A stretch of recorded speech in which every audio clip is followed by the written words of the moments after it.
The wrench slipped from my greasy fingers and clattered against the concrete floor of my garage. My phone had buzzed just once, but something about that single notification made my stomach drop like I'd swallowed a bowling ball. I'm Declan Ross, and at 38, I've learned that life has a twisted sense of humor. I fix computers for a living, tinker with my beat up Mustang on weekends, and throw punches at a rundown boxing gym when the world gets too heavy. Most people in Edgewater think I'm just another blue collar guy who peaked in high school. They're not entirely wrong. The text was from Maya Mercer, Theo's wife.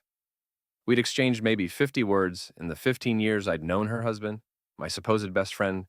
The message contained no words, just a photo that made my hands shake like I'd grabbed a live wire. A red lace bra, Jenna's red lace bra, the one I'd bought her for our anniversary 2 months ago, lying crumpled on hardwood floors I didn't recognize. But I recognized the view from the window behind it, the Edgewater skyline from the 20th floor. Only one person I knew lived that high up. Theo Mercer, my best friend since college, the guy who'd been my best man, the guy who called me brother every time we grabbed beers. I stared at that photo until my eyes burned. The timestamp showed it was taken 3 hours ago, right when Jenna had texted me about working late at the law firm again.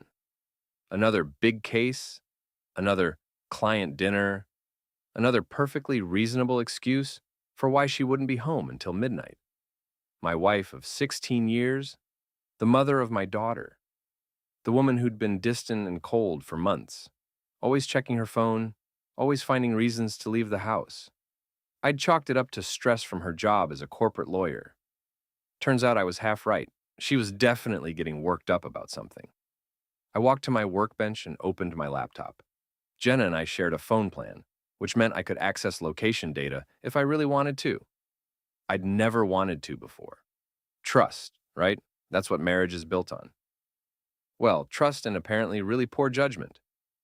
The little blue dot on the map showed Jenna's phone at 1247 Riverside Drive, apartment 2014. Theo's address. I clicked through the history, my jaw tightening with each entry. 14 separate visits in the past 3 months, each one during her supposed work emergencies. I'm not a violent man by nature, but sitting in that garage, surrounded by the smell of motor oil and my own stupidity, I felt something dark uncurl in my chest. Not rage exactly, something colder, more calculating. My phone buzzed again. Maya. We should talk. Riverside Diner. 1 hour. I looked at my reflection in the Mustang's side mirror. Stubble, tired eyes, grease under my fingernails. The kind of guy women like Jenna eventually trade up from. Apparently, she'd decided to skip the divorce and go straight to the trading. The Riverside Diner sits on the edge of Edgewater's gentrified district, where the old industrial buildings have been converted into expensive lofts and overpriced coffee shops. Maya was already there when I arrived, sitting in a corner booth, perfectly composed despite the fact that her world had presumably just imploded. She looked like money, the kind of understated elegance that comes from never having to check price tags. Dark hair pulled back, minimal makeup, clothes that probably cost more than my monthly salary. Everything about her screamed lawyer's wife, except for her eyes, which looked like they could cut glass. Declan. She didn't stand up when I approached. Thank you for coming. I slid into the booth across from her, studying her face for some sign of the devastation I was feeling. Nothing. She looked like she was discussing the weather. How long have you known? I asked. 6 months. Her voice was steady, professional. Maybe longer. I hired a private investigator in February. 6 months? The words came out louder than I'd intended. The waitress glanced over from behind the counter. I lowered my voice. You've known for 6 months, and you're just telling me now? Maya's smile was sharp enough to shave with. I needed to be sure, and I needed to decide what I wanted to do about it. She reached into her purse and pulled out a manila envelope, sliding it across the table. Hotel receipts, restaurant bills, text messages, photos. Everything you need to know about your wife's extracurricular activities. I opened the envelope with hands that weren't quite steady. Credit card statements showing charges at places Jenna had never mentioned visiting. Hotel bills for rooms she'd never told me about. Screenshots of text conversations that made my stomach turn. The worst part wasn't the evidence of the affair.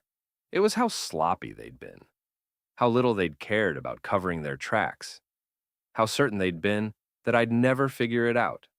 Why now? I asked, closing the envelope. Because Theo filed for divorce yesterday.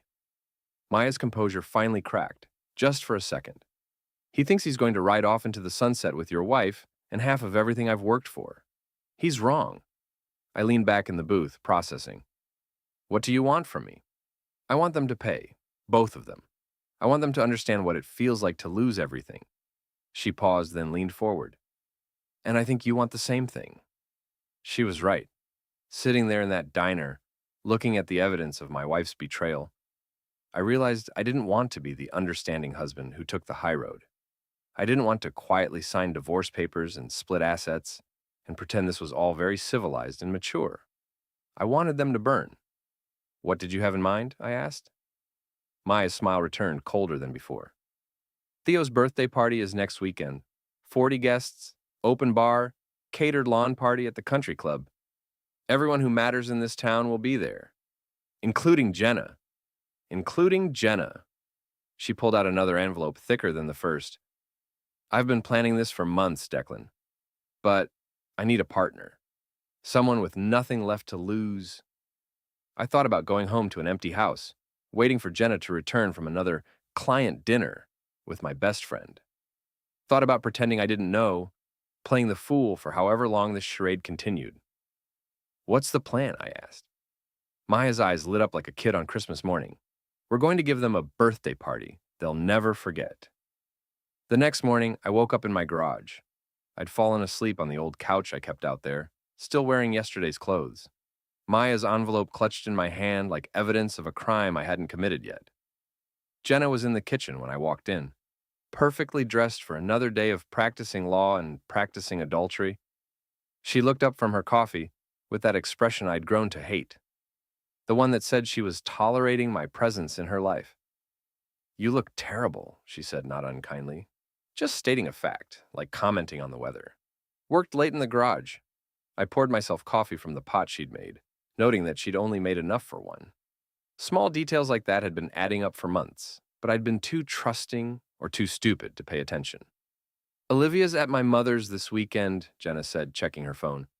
I'll probably be working late again tonight. Big case.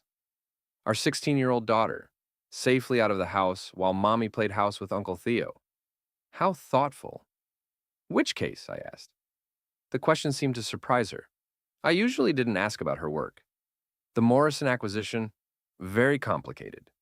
I nodded like that meant something to me. When do you think you'll be home? Late. Don't wait up. She kissed my cheek on her way out, a perfunctory gesture that felt like a business transaction. I stood at the kitchen window and watched her drive away in her BMW, probably heading straight to Theo's place before work. My phone rang. Carter, my boss at the IT firm. Ross, I need you to handle the Mercer account today. Their system's acting up again. Perfect. Which Mercer account? Theo Mercer's startup, TechFlow Solutions. Should be a quick fix. Probably just needs a system update. I almost laughed. The universe has a sense of humor, after all. TechFlow Solutions occupied half a floor in one of Edgewater's newer office buildings. Theo had started the company 5 years ago, with a combination of inherited money, investor funding, and the kind of aggressive confidence that made people want to write him checks. The receptionist, a young woman with purple hair and multiple piercings, looked up when I entered. You must be the IT guy. Theo's in his office. He's been freaking out about the server all morning. Theo's office was exactly what you'd expect from a guy who'd never worked a real job in his life. Expensive furniture, motivational posters, a signed Red Sox jersey framed on the wall. The man himself was pacing behind his desk, phone pressed to his ear. I don't care what it costs. Fix it, he was saying. He looked up when I entered and held up one finger. The presentation is tomorrow, and if we lose this client because of technical difficulties, heads are going to roll. He ended the call and turned to me with that practiced smile he'd perfected over the years.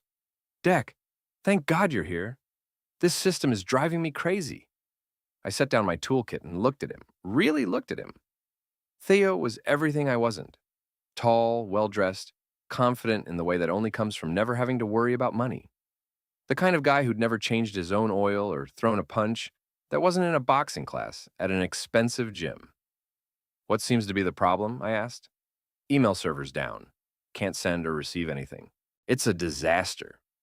I sat down at his computer and started running diagnostics. The problem was simple, a configuration error that would take about 10 minutes to fix. But Theo didn't need to know that. This might take a while, I said. Looks like you might have been hacked. His face went pale. Hacked? What kind of information could they have accessed? Everything. Emails, financial records, personal files. If someone wanted to destroy your business, this would be how they'd do it. I watched him sweat while I worked, taking my time with the repair. His computer was a goldmine of information. Client lists, financial projections, personal emails, including several exchanges with Jenna that made my jaw clench. Can you fix it? Theo asked. Maybe, but you should probably change all your passwords. Email, banking, social media, everything. And maybe avoid putting sensitive information in writing for a while. What kind of sensitive information? I looked up from the computer screen. I don't know, Theo. What kind of sensitive information do you have? For just a second, his mask slipped. I saw something flicker across his face. Guilt, maybe, or fear. Then, the practiced smile returned. Nothing important. Just business stuff. I finished the repair and packed up my tools. All set. But seriously, be careful what you put in writing. You never know who might be watching. That evening, I sat in my home office and went through Maya's evidence more carefully. She'd been thorough, almost obsessively so. Every hotel receipt, every restaurant bill, every suspicious text message and email. She'd built a case that would hold up in any court. But I wasn't interested in courts. I was interested in justice. I opened my laptop and started doing some research of my own. Social media profiles, business records, anything I could find about Theo and his company. It didn't take long to discover some interesting discrepancies. TechFlow Solutions was hemorrhaging money. Despite all of Theo's big talk about major clients and expanding operations, the company was 3 months behind on rent and had defaulted on 2 business loans. His lifestyle was being funded entirely by credit and his wife's family money. My wife was trading our marriage for a sinking ship. I made copies of everything, Maya's evidence, my own research, financial records I'd accessed through Theo's computer. Then I drove to the boxing gym where I'd been working out for the past 5 years. The gym was exactly the kind of place Theo would never set foot in. Cramped, smelly, filled with guys who worked with their hands for a living.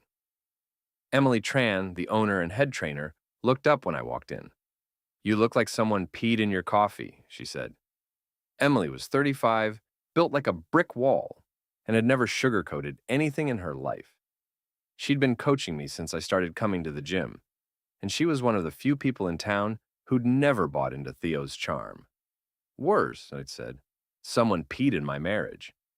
I told her everything, the photo, Maya's evidence, the plan for Theo's birthday party. Emily listened without interrupting, occasionally nodding or shaking her head. So, you're going nuclear, she said when I finished. They deserve it. Maybe. But are you sure you want to be the guy who drops the bomb? I thought about that question while I worked the heavy bag. Each punch felt like a small release of the pressure building inside me. By the time I finished my workout, I had my answer. I was already the guy whose wife was cheating with his best friend. Being the guy who exposed them couldn't possibly be worse. Theo's birthday party was everything Maya had promised. 40 guests, open bar, perfectly manicured lawn at the Edgewater Country Club. The kind of event that made people feel important just for being invited. I arrived fashionably late, wearing my best suit and carrying a gift bag that contained something Theo would never forget. Maya spotted me from across the lawn and raised her champagne flute in a subtle salute. Jenna was there, of course, playing the role of a loyal friend's wife. She looked beautiful in a way that made my chest ache. Red dress, hair perfectly styled, smile that could light up a room. For a moment, I almost lost my nerve. Then, I saw her hand brush against Theo's as they stood near the bar, and the cold calculation returned. Declan! Theo approached with arms spread wide, that politician's smile plastered across his face. I wasn't sure you'd make it. Wouldn't miss it for the world, I said, handing him the gift bag. Happy birthday, buddy. He opened it immediately, typical Theo, always eager for presents. Inside was a framed photo of the three of us from college, back when I thought friendship meant something. This is perfect, he said, though his smile flickered slightly. Those were good times. The best, I agreed, back when we shared everything. I spent the first hour working the crowd, making small talk, accepting condolences about my struggling marriage from people who had no idea how much I knew. Maya moved through the party like a shark in designer clothing, perfectly playing her role as the devoted wife. The sun was setting when I decided it was time. I walked to the small stage where the DJ had been playing background music and tapped the microphone. The feedback screech got everyone's attention. Sorry to interrupt, I said, looking out at the crowd of Edgewater's social elite, but I wanted to say a few words about the birthday boy. Theo looked pleased, but slightly nervous. Jenna was standing near the bar, champagne flute halfway to her lips. I've known Theo Mercer for 20 years, I continued. He was my best man, my business partner on several ventures, and the guy I trusted with everything that mattered to me. Murmurs of approval from the crowd. Someone called out, "Here, here!" Theo taught me a lot about friendship over the years, about loyalty, about trust. I paused, letting the words hang in the air. Most importantly, he taught me that some people believe in sharing everything, including wives. The silence that followed was deafening. You could have heard a pin drop on that perfectly manicured lawn. Maya dropped her champagne flute. It shattered against the brick patio with a sound like breaking dreams. So I'd like to propose a toast, I continued, raising my own glass, to my best friend Theo Mercer, who taught me that some people share everything, including wives. I reached into my jacket pocket and pulled out a stack of photographs, copies of everything Maya had given me, plus a few extras I'd printed myself. I tossed them into the air like confetti, watching them flutter down onto the crowd. Hotel receipts, restaurant bills, text messages, photos of Jenna's car parked outside Theo's building at midnight, screenshots of their private conversations discussing their future together and how Declan will never figure it out. The guests scrambled to pick up the papers, their expressions shifting from confusion to shock to horror as they realized what they were looking at. Jenna's face had gone completely white. Theo looked like he might be sick. Declan, Jenna started, but I held up my hand. Save it, I said into the microphone. I think the evidence speaks for itself. I set down the microphone and walked off the stage, heading for the exit. Behind me, I could hear the explosion of voices as 40 people tried to process what they'd just witnessed. Maya caught up with me in the parking lot. That was beautiful, she said. And for the first time since I'd met her, she looked genuinely happy. Phase 1 complete, I replied. What's next? Her smile was sharp enough to cut diamonds. Now we watch them burn. The fallout from Theo's birthday party was everything I'd hoped for and more. By Monday morning, the story had spread through Edgewater like wildfire. In a town where everyone knew everyone else's business, a public scandal like this was better than cable television. I was drinking coffee in my kitchen when Jenna finally came home. She'd spent the weekend at her sister's house, presumably trying to figure out how to spin this disaster into something resembling respectability. She looked like she hadn't slept in days. Her perfect composure had cracked, revealing something raw and desperate underneath. We need to talk, she said. Do we? I didn't look up from my newspaper. I thought the photos covered everything pretty thoroughly. Declan, please, let me explain. Explain what? How you've been screwing my best friend for 6 months? How you've been lying to my face every single day? How you've been planning to leave me for a guy whose business is failing and who's about to lose everything in his divorce? That last part was a guess, but the look on her face confirmed it. It's not what you think, she said. Really? Because I think you're a cheating wife who got caught. Am I wrong? She sat down across from me, and for a moment, I saw a flash of the woman I'd married 16 years ago. Then it was gone, replaced by the calculating lawyer who'd been sharing my bed while planning my destruction. I want a divorce, she said. I know, I've known for months. Maya showed me the papers Theo filed. Very romantic. Planning to divorce your spouses on the same day? Jenna's face went pale. Maya showed you what? Everything. Hotel receipts, text messages, financial records. Did you really think she wouldn't notice her husband spending thousands of dollars on another woman? Or that she wouldn't care enough to do something about it? I watched her process this information, seeing the exact moment she realized how completely she'd been outmaneuvered. Maya's been planning this, Jenna said, for months, and I helped her finish the job. My phone buzzed. A text from Maya, check the news. I turned on the television and found the local morning show. The anchor was discussing a shocking scandal that rocked Edgewater's social scene this weekend, complete with blurred photos from the party and interviews with witnesses. Local businessman Theo Mercer's birthday celebration turned into a public humiliation when longtime friend Declan Ross accused Mercer of having an affair with Ross's wife, prominent attorney Jenna Ross. Ross provided documented evidence of the alleged affair, including hotel receipts and private communications. Jenna stared at the television in horror. They're using our names, our real names. Welcome to the consequences of your actions, I said. The news segment continued with interviews from party guests, most of whom seemed eager to share their shock and disapproval. Mrs. Henderson from down the street called it the most scandalous thing to happen in Edgewater since the mayor's embezzlement trial. My phone started ringing. Reporters, friends, family members who'd seen the news. I let them all go to voicemail. This will destroy my career, Jenna said. Should have thought of that before you decided to play house with my best friend. She looked at me with something approaching hatred. You planned this. You and Maya. I planned to trust my wife and my best friend. You planned to betray both of those things. Maya and I just planned to make sure everyone knew about it. The doorbell rang. Through the window, I could see a news van parked on our street. I'm not talking to reporters, Jenna said. Then don't. But you might want to find somewhere else to do your not talking. I'm sure they'll be camping out here for a while. She gathered her things and headed for the door, pausing to look back at me one last time. I never meant for it to happen this way, she said. But you meant for it to happen. She didn't deny it.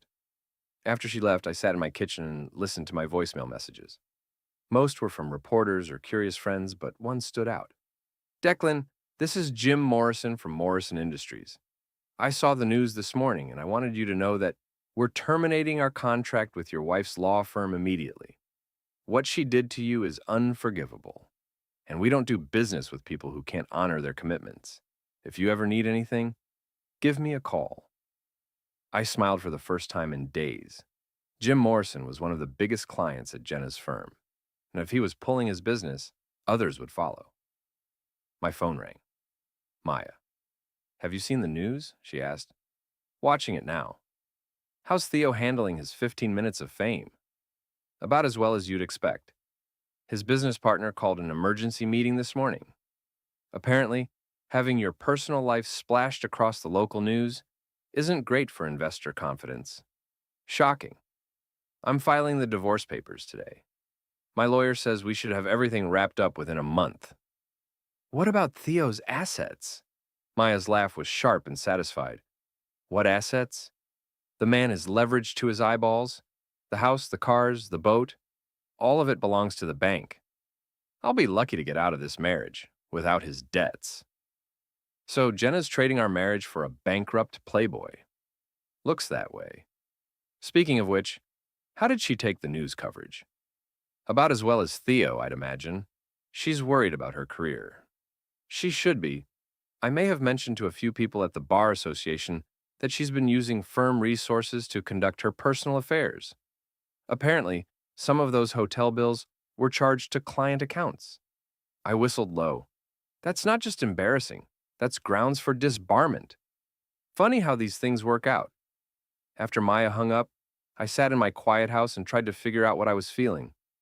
Not satisfaction exactly, though there was some of that. Not happiness. Too much had been destroyed for that. Something else. Something like justice. My phone buzzed with a text from an unknown number. This isn't over. I showed it to Emily at the gym that afternoon. Theo? She asked. Has to be. Jenna's too smart to make threats in writing. You worried? I considered the question while I worked the speed bag. Was I worried? Theo had lost his wife, his business reputation, and probably most of his friends. Men in his position sometimes did desperate things. Let him come, I said finally. I've got nothing left to lose. Emily smiled grimly. That's what makes you dangerous. 3 weeks after the birthday party, Edgewater had moved on to newer scandals. But the damage to Theo and Jenna was permanent. Theo's business partner had bought him out for a fraction of what his share was worth. Jenna had been suspended from her law firm pending an ethics investigation.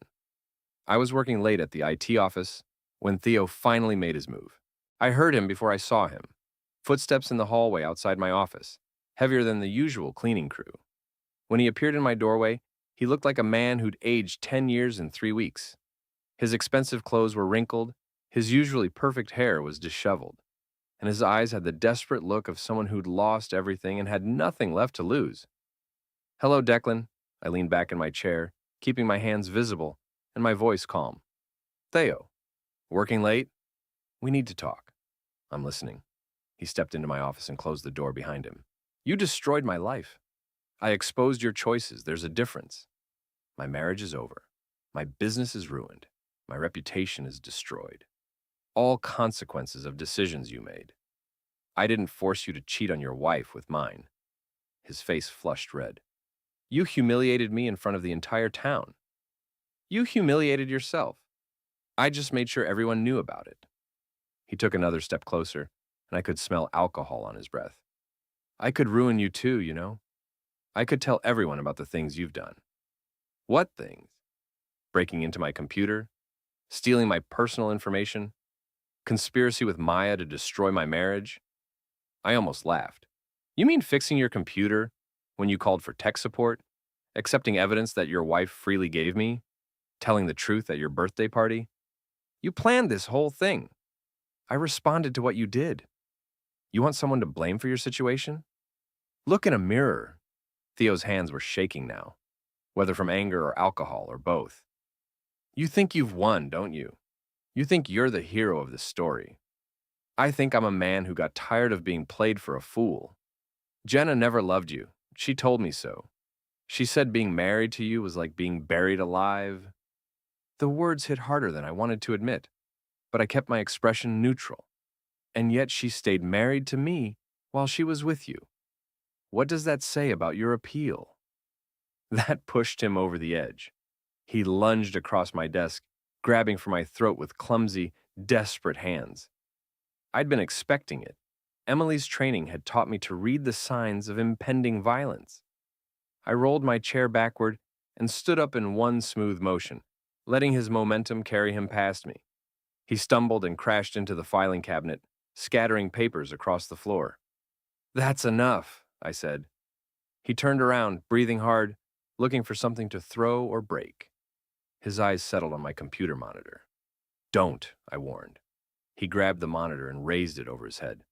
You want to see destruction? I'll show you destruction. The monitor never made it to the floor. Emily Tran appeared in my office doorway like an avenging angel, moving with the fluid grace of someone who'd spent her life teaching people how to fight. Put it down, she said quietly. Theo looked at her, then at me, then at the monitor in his hands. Whatever he saw in Emily's eyes convinced him that throwing it would be a very bad idea. He set the monitor down carefully and backed away from my desk. This isn't over, he said. Yeah, it is, Emily replied. Security cameras caught everything that just happened. You want to add assault charges to your list of problems? Theo looked around my office like he was seeing it for the first time, taking in the security camera mounted in the corner, the scattered papers, the overturned chair. The reality of what he'd just done seemed to hit him all at once. He started, then stopped. You should leave, I said. And Theo, don't come back. After he left, Emily helped me straighten up my office. You knew he was coming, she said. I figured he'd try something eventually. Men like Theo don't handle public humiliation well. You could press charges. No point.